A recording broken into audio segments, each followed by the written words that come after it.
पोथी पढ़ी पढ़ी जग मुआ, पंडित भया न कोय, ढाई आखर प्रेम का पढ़े सो पंडित होए।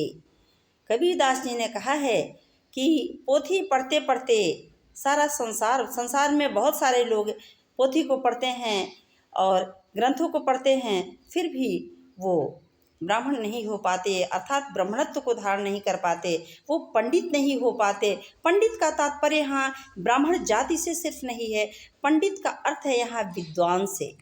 तो वह विद्वान नहीं हो जाता है जिसने प्रेम के अक्षर को पढ़ा है। ढाई अक्षर जो प्रेम का होता है, इसको जिन्होंने जाना है वही पंडित कहलाया है, वही विद्वान कहलाया है।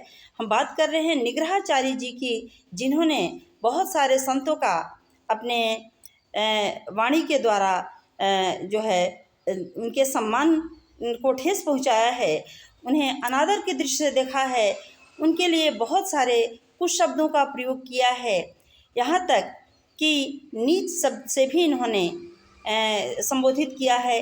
ये एक संत के मुख से शोभा नहीं देता, यह अशोभनीय कार्य है, यह पाप है, यह अधर्म है। क्योंकि हमारे भारत देश में तो संतों की पूजा की जाती है, स्त्रियों का सम्मान किया जाता है। इन्होंने तो यूट्यूब चैनल के माध्यम से इन्होंने तो अपनी वाणी से इस प्रकार के शब्दों का प्रयोग किया है जो कि एक इस प्रकार के व्यक्ति के लिए प्रयोग करना ही नहीं चाहिए। हमारे देश को कैसे आगे बढ़ाया जाए, हमारे देश का सनातन धर्म कैसे आगे बढ़े, क्या है वास्तव में सनातन धर्म, इसके ऊपर इन्हें बात करना चाहिए, इसके ऊपर इन्हें कार्य करना चाहिए। हमारा कहने का मतलब ये नहीं है कि हम ये कह रहे हैं कि आपको यह करना चाहिए, बल्कि इन सभी चीज़ों पे आपको बातचीत करना चाहिए, इसके लिए प्रयास करना चाहिए।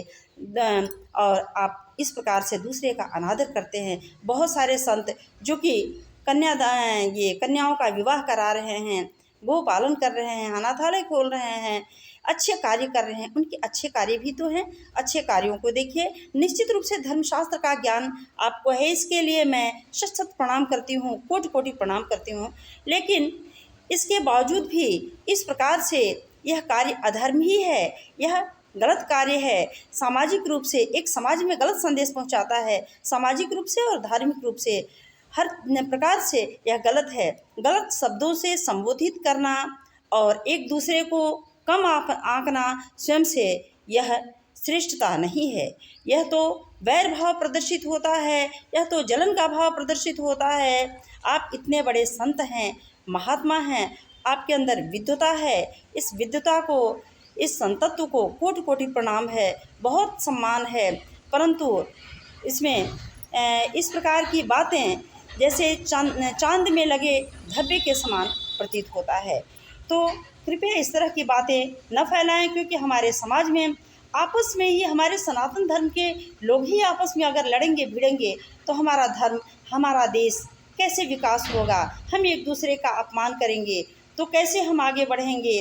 अच्छा, बात रही पेशे की, धन कमाने की, तो या अपने विद्वता को प्रदर्शित करने की, तो विद्वता को प्रदर्शित करिए, निश्चित रूप से धन भी कमाइए, क्योंकि प्रत्येक व्यक्ति धन कमाना चाहता है, प्रत्येक व्यक्ति को पैसे की आवश्यकता है। लेकिन किस कार्य से, किस मार्ग पे चल के हम यह कार्य कर रहे हैं, यह भी महत्वपूर्ण है। निश्चित रूप से इन्होंने, अन्य संतों ने जिनका आपने इस प्रकार से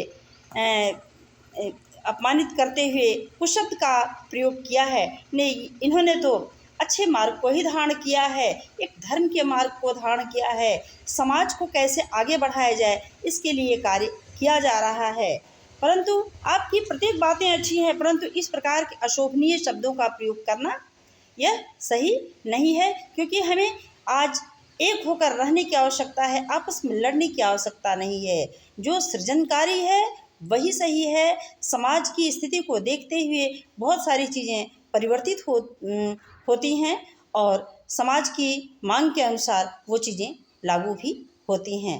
धर्म या शास्त्र का ज्ञान होना यही विद्वान का लक्षण नहीं है, बल्कि जब तक उसको स्वयं में धारण न किया जाए उस शास्त्र के ज्ञान का कोई मतलब नहीं निकलता है। यदि मेरी बातें बुरी लगी हों इसके लिए मैं क्षमा चाहती हूँ और सभी महात्माओं, सभी संतों के चरणों में कोटि कोटि प्रणाम, शत शत नमन।